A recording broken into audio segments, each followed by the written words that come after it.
নদীর পারে বাস, চিন্তা 12 মাস। দুর্যোগ এলে সেই চিন্তা বেড়ে যায় প্রায় কয়েক গুণ। সুন্দরবনের গোসাবার জরাজীর্ণ নদী বাঁধে ঢাকা পড়েছে ত্রিপল। এভাবে আর কতদিন জোড়া তাপ্পি দিয়ে সমাধান হবে সমস্যার? আদৌ কি তৈরি হবে কংক্রিটের বাঁধ? সুন্দরবনের আতঙ্ক এই নদী বাঁধ, আর যে নদী বাঁধ নিয়ে প্রতিদিন আতঙ্কের মধ্যে দিন কাটাতে হয় সুন্দরবনের বাসিন্দাদের। হ্যাঁ, ত্রিপলে ঢাকা এটাই নদী বাঁধ। দুর্যোগ এলেই যে কোনো মুহূর্তে জলের তোড়ে ভেসে যেতে পারে থুনকই বাঁধ। তাই সময়ের সঙ্গে সঙ্গে বাড়ছে আতঙ্ক। সব বাচ্চা কাচ্চা রান্না বান্না করি না, বসে থাকি, যেখানে খেলার সেন্টার সেখানে উঁচু জায়গায় চলে যাই, বাড়ি ছেড়ে দিই। গরু বাচ্চা সব গলার থেকে দড়ি খুলে দিই, খেলে দিয়ে চলে। কি করবো? আমরা বললো বলে কি হ্যাঁ করবো, শুধু করছে না, করে না। ঠিক যেই সময় ভাঙবে সেই সময় ওরা মাটি দেয়। এই যে ভেঙে গেছে তাড়াতাড়ি করে এখন মাটি দেয়। এখন এইসব থাকে, তুমি বলতো কোথায় মাটি পাবে? প্রশাসনের দিকে অভিযোগের আঙুল তুলছেন স্থানীয়রা। আমরা সবসময় এমপি বলো, এমএলএ বলো, প্রতিবাদ করেছি আমাদের নদী বাঁধটা হোক, উঠে যেতে হবে। হ্যাঁ, তার নদী বাঁধটা দিলে আমাদের একটু বাঁচতে পারি। এই বছর পর বছর যদি নোনা জলে ভাসে তাহলে আমরা থাকি কি করে আর বাঁচি কি করে? সুন্দরবনে নদী বাঁধ নির্মাণে উঠে এলো দুর্নীতির অভিযোগ। শাসক দলকে কাঠগড়ায় তুলে কোটি কোটি টাকা আত্মসাতের অভিযোগ বিজেপির। ভোট আসে, ভোট যায়, কিন্তু সুন্দরবনের মানুষের কষ্টের কোনো উপশম হয় না। এখানে কংক্রিটের নদী বাঁধ হওয়ার জন্য কেন্দ্র থেকে যে টাকা এসেছিল সেই টাকা সঠিকভাবে ব্যবহার হয়নি, বরং জমি অধিগ্রহণের নাম করে তৃণমূলের নেতারা যে সমস্ত এলাকায় নিজেদের জমি নেই সেই জায়গাগুলোতেও নিজেদের নাম ঢুকিয়ে লক্ষ লক্ষ টাকা সেখানে আত্মসাৎ করেছে।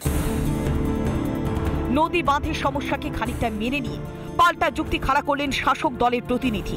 আমরা যখন কাজ করতে গেলাম তখন আমরা দেখলাম যে একটা সমস্যা হয়েছে, যে কিছু কিছু মানুষ যারা সিআরজেড এর মধ্যে আছেন, অর্থাৎ কোস্টাল রেগুলেটরি জোনের মধ্যে আছে, যে নিয়মটা কেন্দ্রীয় সরকার প্রণয়ন করেছিলেন, তাদের মধ্যে বসবাস করেছে, সেই জায়গায় পাট্টা পায়নি বলে 21,000 টাকা তারা পাচ্ছে না বলে তারা নিজেদের জায়গা ছাড়ছেন। 9টি দ্বীপ নিয়ে তৈরি গোসাবা ব্লক, তাই জল আর জঙ্গলে জীবন কাটে গোসাবার বাসিন্দাদের। নদীতে মাছ ধরে জঙ্গলে মধু সংগ্রহ করে দিন গুজরান করা মানুষগুলোর বর্ষা এলেই ঘুম কেড়ে নেয় নদী বাঁধ। কবে এই নদী বাঁধ কংক্রিটের হবে সেদিকে তাকিয়ে রয়েছে গোটা সুন্দরবনবাসী। দক্ষিণ 24 পরগনা জেলার সুন্দরবন থেকে রঞ্জিত সর্দার, রিপাবলিক বাংলা। টাইম কলের জল পান করা যাবে না আজ থেকে 2রা জুন বিকেল পর্যন্ত। সাংবাদিক বৈঠক করে ঘোষণা করলেন শিলিগুড়ির মেয়র গৌতম দেব। বিওডি অর্থাৎ বায়োকেমিক্যাল অক্সিজেন ডিমান্ডের তারতম্যের কারণেই পানীয় জল দূষিত হয়েছে। এই রিপোর্ট সামনে আসতেই চিন্তায় শিলিগুড়িবাসী।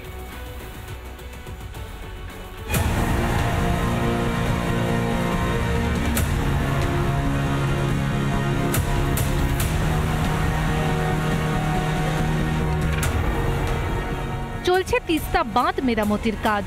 আপাতত মহানন্দা নদীর জল পরিশ্রুত করে সরবরাহ করছে পৌর নিগম। সেই জল দূষিত, পুরবাসীদের সেই জল পান করতে নিষেধ করলেন খোদ মেয়র। পানীয় জলের জন্য বিকল্প ব্যবস্থা নেওয়া হয়েছে বলেও দাবি মেয়রের। জল মানুষের বাড়িতে যাবে, জামা কাপড় ধোয়া, স্নান করা, অন্যান্য ডোমেস্টিক পারপাস যা কাজ হয়, কিন্তু এই জলটা আমরা এখন মানুষকে পানীয় জল হিসাবে ব্যবহার করতে না করছি। মেয়রের ঘোষণার পরে শিলিগুড়ি হিলকার্ট রোডে প্রতিবাদ মিছিল ও হাসমিচকে পথ অবরোধ বিজেপির। গত 15 থেকে 16 দিন ধরে শিলিগুড়ির মানুষ কি তাহলে বীজযুক্ত জল খেলেন? মেয়রের কাছে প্রশ্ন শিলিগুড়ির বিধায়ক শঙ্কর ঘোষের। মেয়র সাহেব শিলিগুড়ি পৌর কর্পোরেশনে পরিচালনা করবার ক্ষেত্রে অদক্ষ, অথবা তার মেয়র পারিষদরা এবং আধিকারিকরা মেয়র সাহেবকে অপদস্থ করবার জন্য যে জল পরীক্ষা নিরীক্ষা করা ছাড়াই এইভাবে সরবরাহ করা হয়, এই তথ্যটুকুই গোপন করে গিয়েছিলেন।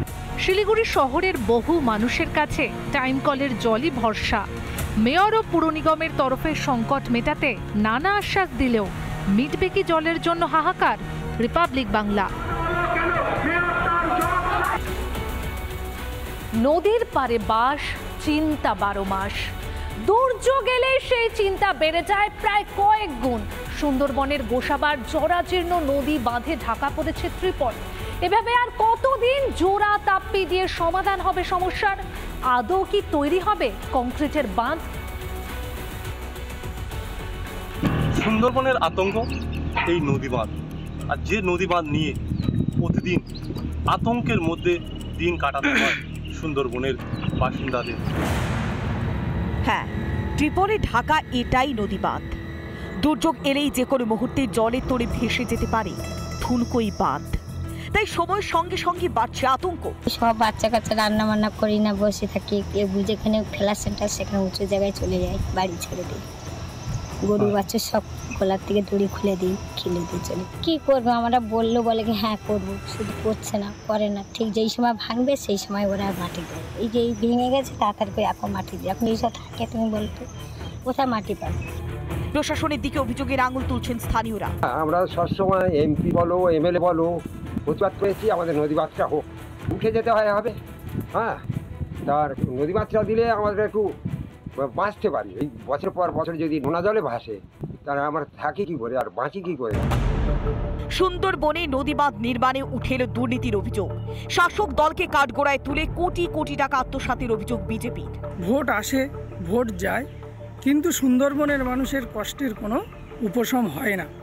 এখানে কংক্রিটের নদীবাঁধ হওয়ার জন্য কেন্দ্র থেকে যে টাকা এসেছিল সেই টাকা সঠিকভাবে ব্যবহার হয়নি, বরং জমি অধিগ্রহণের নাম করে তৃণমূলের নেতারা যে সমস্ত এলাকায় নিজেদের জমি নেই সেই জায়গাগুলোতেও নিজেদের নাম ঢুকিয়ে লক্ষ লক্ষ টাকা সেখানে আত্মসাৎ করেছে। নদী বাঁধের সমস্যাকে খানিকটা মেনে নিয়ে পাল্টা যুক্তি খাড়া করলেন শাসক দলের প্রতিনিধি। আমরা যখন কাজ করতে গেলাম তখন আমরা দেখলাম যে একটা সমস্যা হয়েছে যে কিছু কিছু মানুষ যারা সিআরজেড এর মধ্যে আছেন, অর্থাৎ কোস্টাল রেগুলেটরি জোনের মধ্যে আছে, যে নিয়মটা কেন্দ্রীয় সরকার প্রণয়ন করেছিলেন তাদের মধ্যে বসবাস করেছে, সেই জায়গায় পাট্টা পায়নি বলে একই জায়গার টাকা তারা পাচ্ছে না বলে তারা নিজেদের জায়গা ছাড়ছেন। 9টি দ্বীপ নিয়ে তৈরি গোসাবা ব্লক, তাই জল আর জঙ্গলে জীবন কাটে গোসাবার বাসিন্দাদের। নদীতে মাছ ধরে জঙ্গলে মধু সংগ্রহ করে দিন গুজরান করা মানুষগুলোর বর্ষা এলেই ঘুম কেড়ে নেয় নদী বাঁধ। কবে এই নদী বাঁধ কংক্রিটে হবে সেদিকে তাকিয়ে রয়েছে গোটা সুন্দরবনবাসী। দক্ষিণ 24 পরগনা জেলার সুন্দরবন থেকে রঞ্জিত সর্দার, রিপাবলিক বাংলা।